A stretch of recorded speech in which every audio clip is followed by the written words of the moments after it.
Whether or not there's a growth imperative inherent in our monetary system is an ongoing discussion in ecological economics. Conventional economic wisdom still does not recognize the existence of a growth imperative inherent in our monetary system. This presentation explains why our current monetary system obliges to grow and discusses and discards each of the arguments brought forth against the existence of a growth imperative inherent in our monetary system.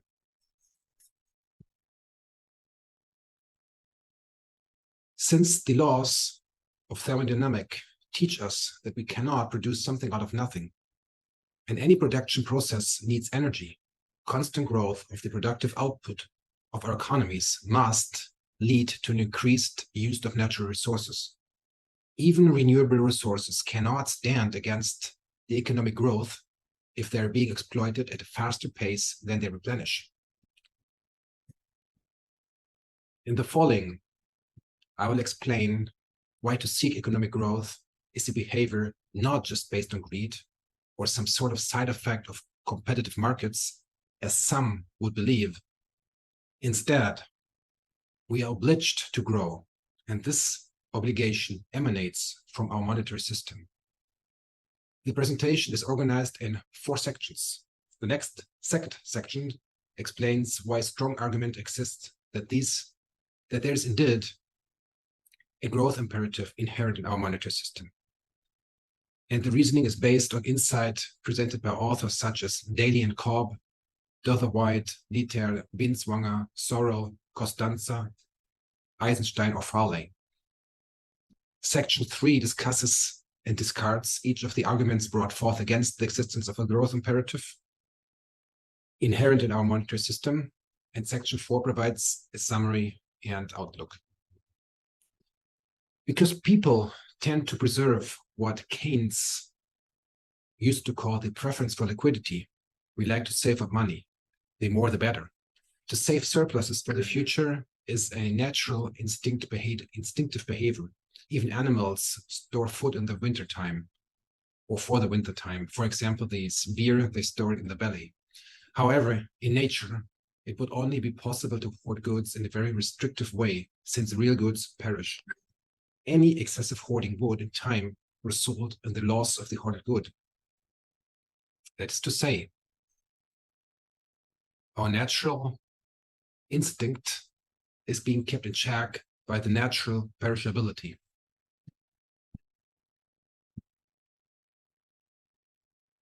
But our money is, when compared to real goods, much easier to store.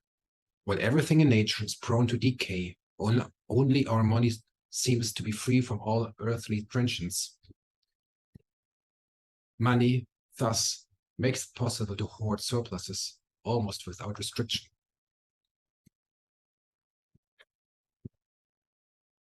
The quite unnatural storability of our money makes possible the hoarding of values produced, which provides strong incentive to produce more than is actually needed. That is to say, the unnatural storability of our money promotes the economics of accumulation, which many would intuitively associate with the market economy and capitalism, when in fact it is a symptom of our unnatural design of our money. And this unnatural design of our money does not only give a powerful incentive to produce more than is needed, it even obliges us to do so. And here again, the root cause is the unnatural storability of money. Unlike real goods, money is easy to store. It is not easy to circulate in the economy. However, this is what it is supposed to do. It's supposed to facilitate the interchange of goods and services. Money can be described as the blood of our economy. Blood needs to circulate, otherwise our body gets ill. Similar to the blood circulation in the human body, the economy gets ill if money does not circulate well. Money is supposed to be a medium to facilitate the exchange of goods and services. However, money stored under the mattress does not circulate well, therefore cannot function as a medium to facilitate the exchange of goods and services. And if everyone hoards money at home, demand for goods and services will decrease. Prices will decline, creating an incentive to postpone consumption, since tomorrow products and services will be even cheaper. This downward spiral is known as deflation, and it is the worst possible economic scenario. Even healthy companies are forced into bankruptcy or to lay off employees and engage in other cost-cutting measures, causing increased anxiety amongst households and business owners, increasing the Keynesian liquidity preference, that is to say, making people hoard even more, driving the economy into an ever deeper depression. The reason why we do not hoard our money under the mattress, but bring it to the bank, which then lends it out and causes it to circulate in the economy, is the interest rate.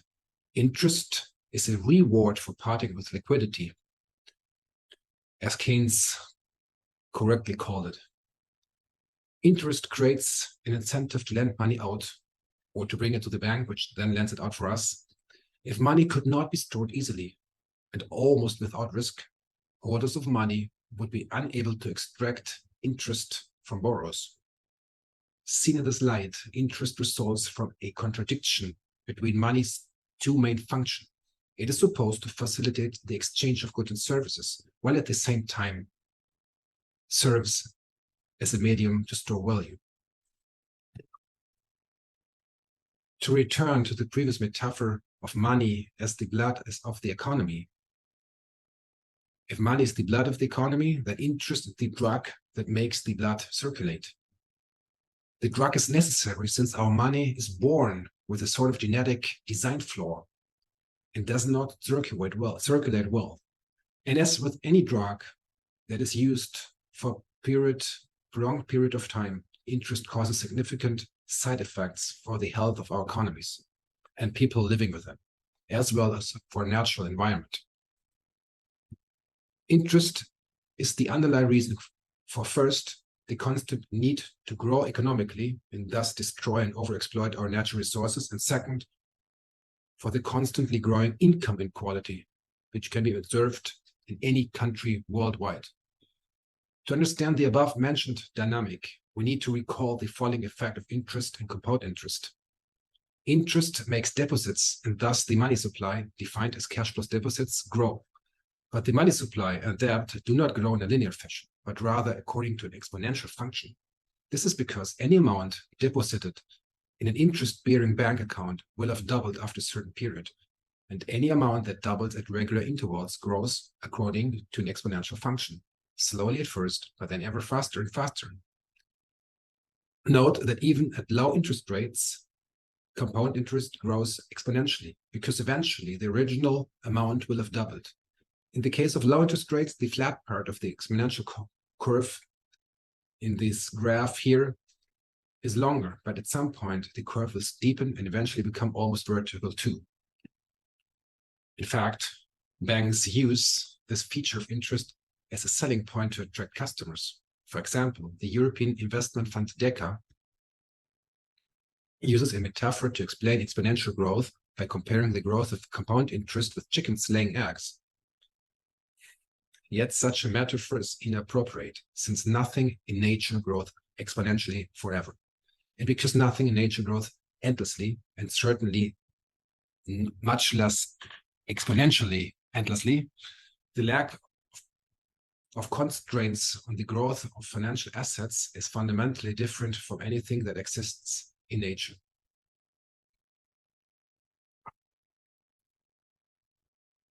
A good way to visualize this effect is the so-called Joseph's penny. If Joseph had bequeathed just 1 cent to Jesus, and if it had been invested at 5% interest in the year 2000, the investment would have grown to 589 billion balls of fine gold, as big as the earth. It is worth mentioning that Jesus most probably would not have deposited money in a bank account that yields interest, and the Bible, as well as the Tanakh, the Holy Scripture of Jews, and the Quran, the Holy Scriptures of Muslims, prohibit charging interest. Some readers now might make the objections, or some listeners might now make the objections that the exponential growth of deposits only occurs if interest is reinvested, and that a compounding and exponential growth do not take effect if the proceeds are spent instead.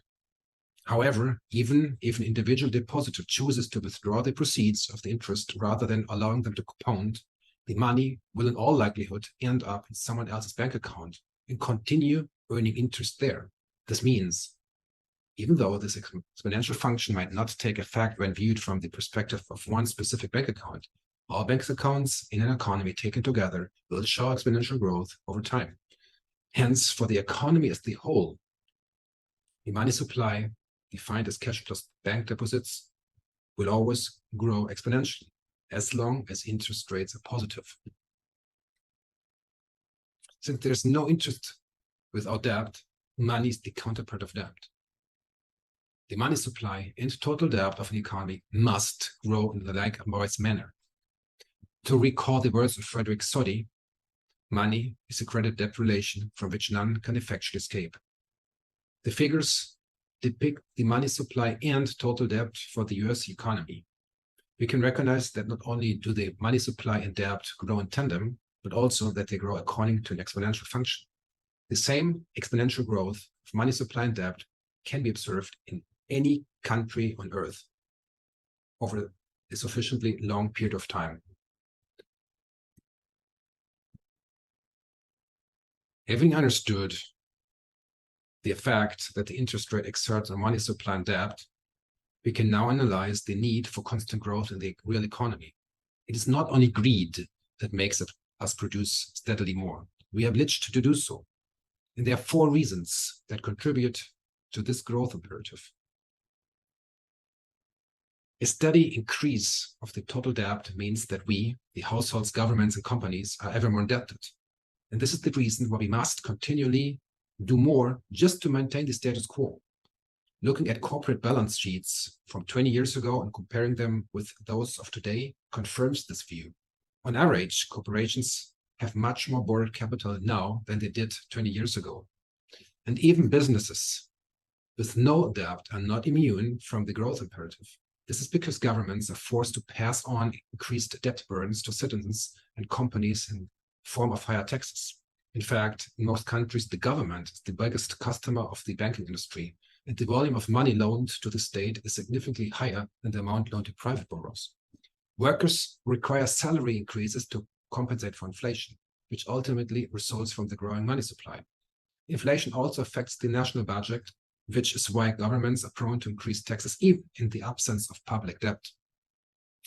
And now the most important argument. Even those fortunate companies who do not have debt, who do not suffer from growing taxes, and whose workers do not ask for pay increases to keep up with inflation, are still not immune to the pressure to expand. This is because interest is the opportunity costs of any productive investment. The interest rate that banks pay is the benchmark against which the success of any productive investment is measured. Any business that does not guarantee a return at least as high as what the business owner could receive by depositing money in the bank is economically unviable. Hence, interest rate is the rhythm to which the real productive economy has to dance, and not just the fetish, as some believe. Some might object now that instead of pursuing growth, businesses could instead try to cut costs as a way to maintain the status quo without needing to increase income. This is true, and this helps to explain why we tend to see rising unemployment in economies which do not grow at least at the rhythm of interest rate, which in economics is known as Okun's law, according to Arthur Okun. Since governments of states fear unemployment, everything is done to promote economic growth.